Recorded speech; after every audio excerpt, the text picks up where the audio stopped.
What to do during an interview.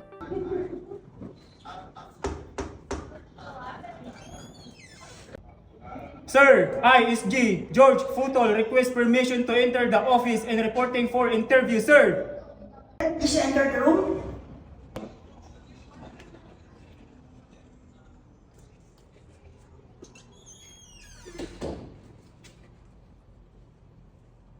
Permission to interview, sir. Okay.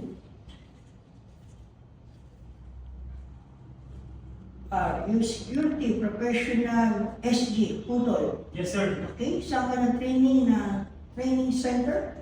Praetorian Security Training and Assessment Center, Inc., sir. Okay, please introduce yourself. My name is George Futol, sir. Okay, ilang taon? 35, sir. Ang taga saan? Taga-Pasay, sir. And then, ano ang natutunan mo? Can you recite the General Order number 11?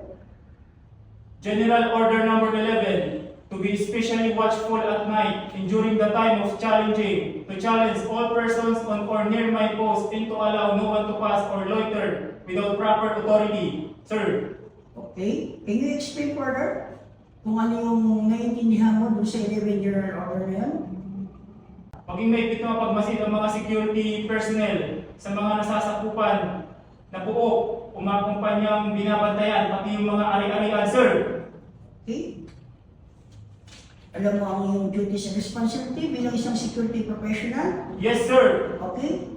Wait for the further instruction from my operation manager or the human resource para sa iyong deployment. Congratulations and welcome aboard. Thank you, sir. Permission to leave, sir.